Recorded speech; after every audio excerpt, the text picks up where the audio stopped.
Today is Yud Zayin Cheshvan. I think it's the anniversary of the Mabul, isn't it? Is that right? Yes, you're right. Be that as it may, we're in the middle of the Mamar Vayikach Havaye Pashas Bereishis Mevorchem Machedesh Mar Cheshvan Tovshin Yud Beis. We are on page Kuf Nun Vov, paragraph at the bottom, starting Omnum. Quick recap. The Rebbe asks, what is the meaning of Hashem putting Adam Rishon in Gan Eden in order to work it and to guard it? Working it means, in the spiritual sense, to add godliness, to add divine light into the garden. That's understood. But what's the idea of the Shomer keeping negative things out in the Garden of Eden when it is a place that doesn't tolerate anything negative, anything unholy?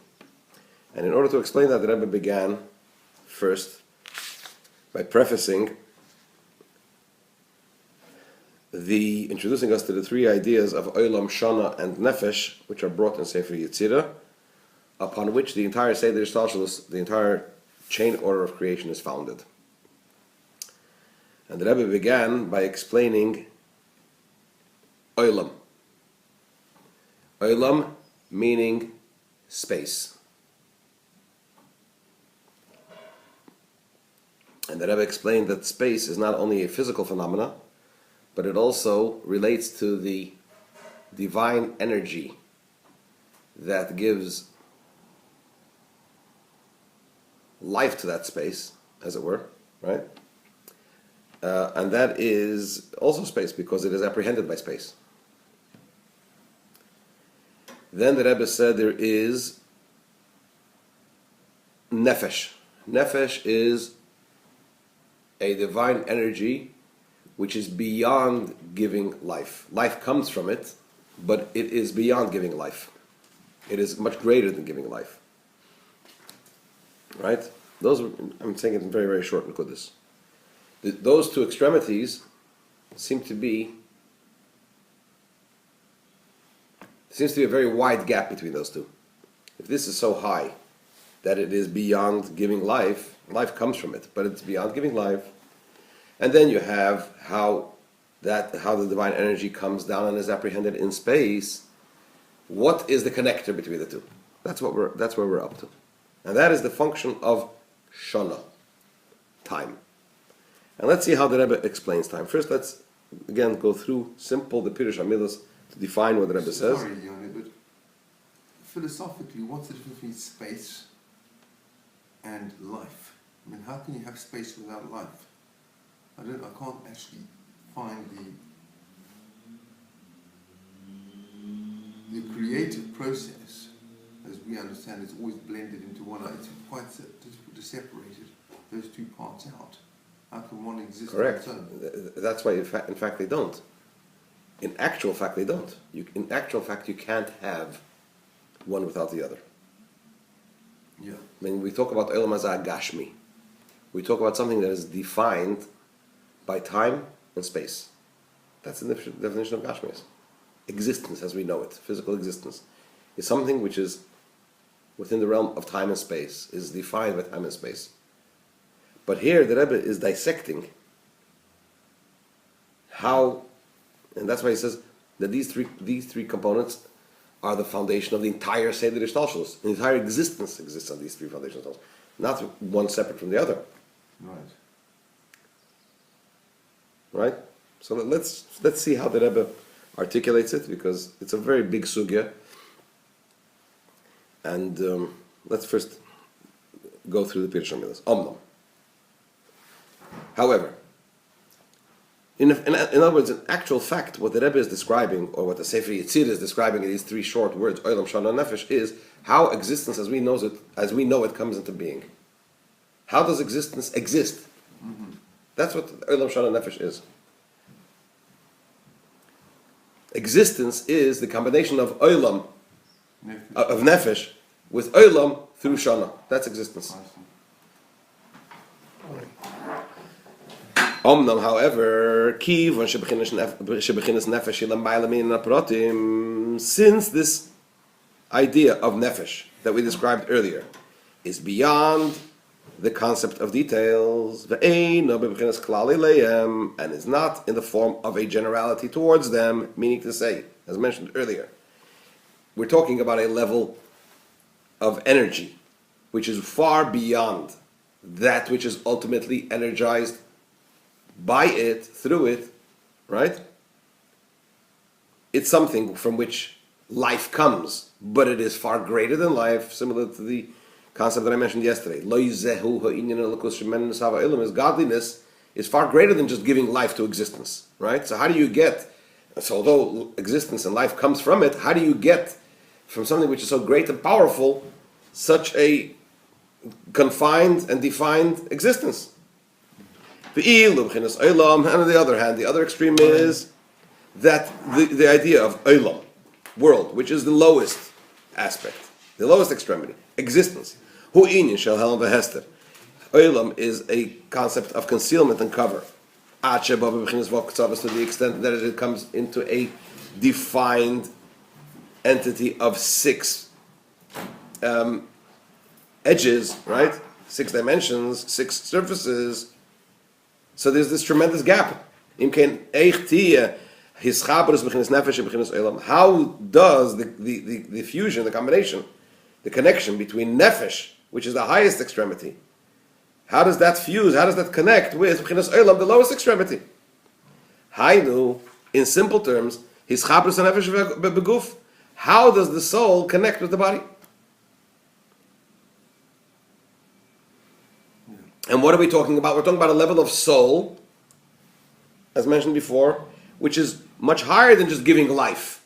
It's an entity which has a lot more to it than just a life-giving force. But you have to extract from it the life-giving force so that it becomes fused with the body. And as the Rebbe will explain, that the way in which the soul gives life to the body, it's not that it compels the body, meaning to say that the body remains dead, and the life force, the life-giving energy forces its way through the body to be alive, right?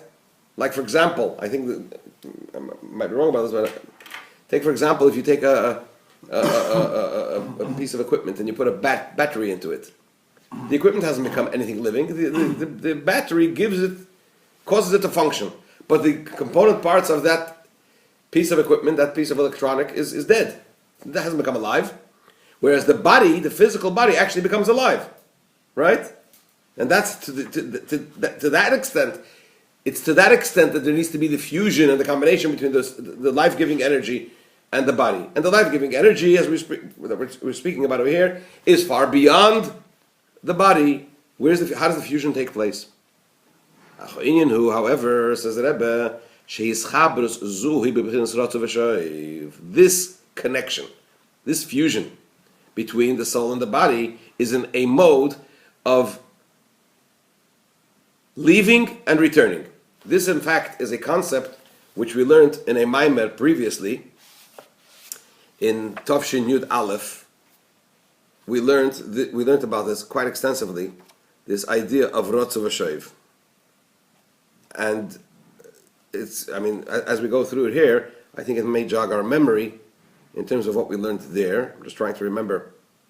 Yeah, it's Zois Chukas. Tafshin Yud Aleph, Shabbos Pashas Mini Pashas Poro. Tafshin Yud Aleph. So he says the way this connection works is Rotzu V'Shoiv. It leaves and it returns. Hainu. And the Rebbe explains. Shekasher ha-nefesh mislabeshes beguf.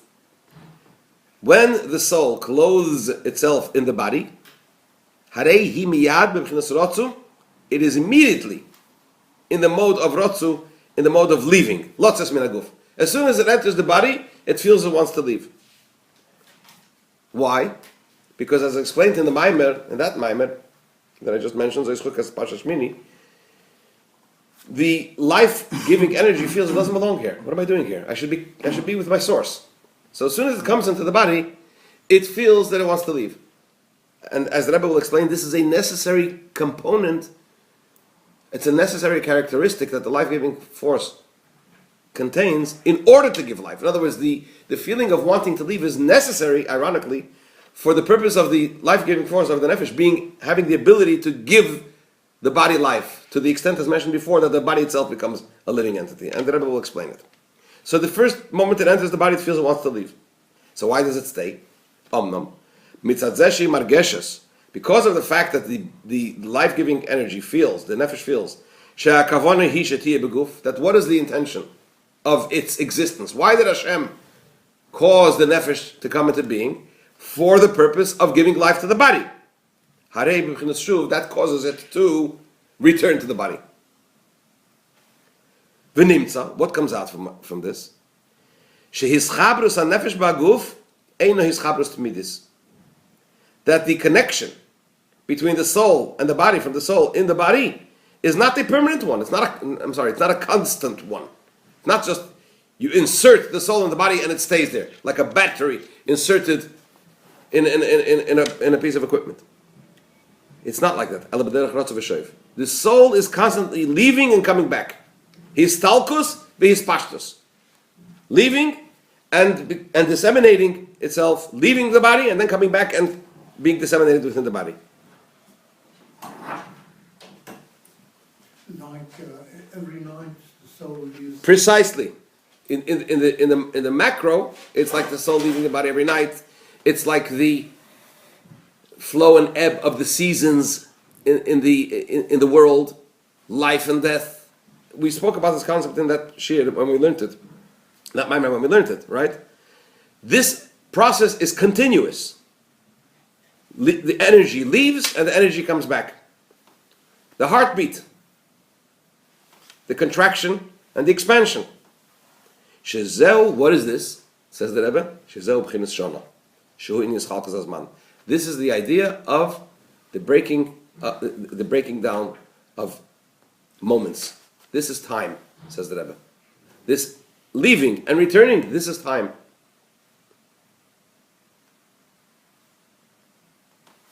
So that is the shana component of the three of Olam, Shana, and Nefesh.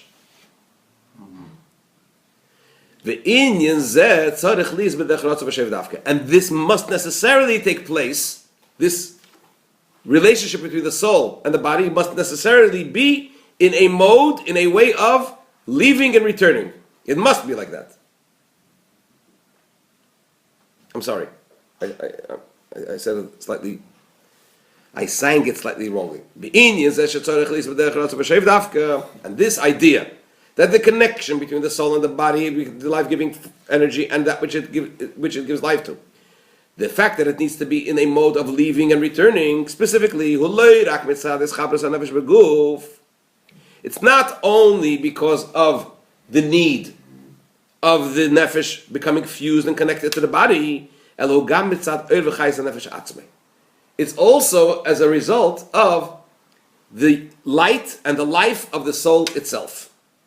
Not only because this soul, this life-giving energy, needs to fuse with the body, but also because of the life-giving energy itself. And here, this is where the idea of how the soul gives life to the body, what is the relationship between the soul and the body, that's where it comes in. The point that I mentioned before, that the relationship is such that the body itself becomes alive, a living entity. Not just something that looks like it's alive, like a robot, for example. It's not a robot, it's actually a living entity. You know, the Rebbe explains. Dihine. Hachayis shahanefesh mechayis haguf hu be'ofen shahaguf atzmei na'asachai. The way in which the soul gives life to the body is in such a way that the body itself becomes alive. V'hainu. She'ein ze be'ofen shahaguf nisher davar meis. It's not in a mode, the relationship is not such that the body remains dead, a dead entity, and within it is present a living soul which forces it, which lives through it from the outside. But the body remains dead. No. The body itself becomes alive. Right? What does that mean? From this is understood that the life-giving energy that's within the body is not an essential being. What does that mean? We know from the terminology of Chassidus, there's what's called etzem, and there's called ha'ara. There's the essence, and then there is an emanation from the essence. A ha'ara, a ray, if you will. Much like the sun and its ray. In Gettlichkeit also, you have Hashem, God, and then you have emanations from God. This life-giving energy, right? In the soul also, you have the etzem hanefesh, right? And then you have a ha'ara from the nefesh, an emanation from the soul. So this life-giving energy that comes into the body, is it the life-giving force in its essence, or is it an emanation from it? Says the Rebbe, it's an emanation from it. Why? Because it's only a ha'ara, it's only an emanation from the essence that confused with the body, which is essentially a dead being, but confused with the body to such an extent that it becomes one and undiscernible from the body to such an extent that the body itself becomes a living entity. If it would remain in its essential, if the life-giving force would come into the body in its essential form, that fusion, that relationship would not be able to take place. The body would not become a living entity. They would not be able to combine. It's too powerful. In order for the body to be able to become a living entity, the body itself to be able to become a living entity, that demonstrates that it is a ha'ara, an emanation from the essence. Hang on, I'm just first doing the Pirush HaMidas. That denotes that it's an emanation from the essence rather than the essence that fuses with the body and causes it to become alive. And it's because of that that this Rotzu Vashoiv aspect is necessary in the Oyer itself. That because it's a ha'ara, because it's an emanation, it needs to have this feeling constantly, I want to go back to my source, and on the other hand, when it comes back to the source, I need to go back and give life to the body. And let me just do the Pirush HaMilas first, then we'll go back to revisit the concept. For energy, for a ha'ara, for a life-giving energy to be able to give life, it needs to exist in a context of a paradox. On the one hand, it needs to be connected to its source, and on the other hand, it needs to be separate from its source. Right? What's the operative concept here? What's the main nikud over here in this second part? The main point over here is that the body itself becomes a living entity. It's not that the life-giving energy forces its way through the body, but rather the body itself becomes a living being. The physical body becomes a living being through the life-giving energy fusing with it. Right? So, in order for the life-giving energy to fuse with it, it has to be a ha'ara, which means to say it has to become separated from its source. Because if it would be the source itself is too powerful to fuse with the body. So it has to be a ha'ara. Doesn't mean that the life-giving energy can't live through the body. But for the body to become a living entity itself, that the life becomes so connected and united and one with the body, that the body itself becomes a living entity, it has to be a ha'ara, an emanation from the essence of the life-giving force. On the other hand, in order to be able to give life, it has to be connected to its source. That's where the Rotzu Vashoiv comes in. On the one hand, I feel like I need to expire. What am I doing here? Why? Because it's connected to its source. The life-giving energy, the ha'ara, the emanation is connected to the essence, the essential life-giving source.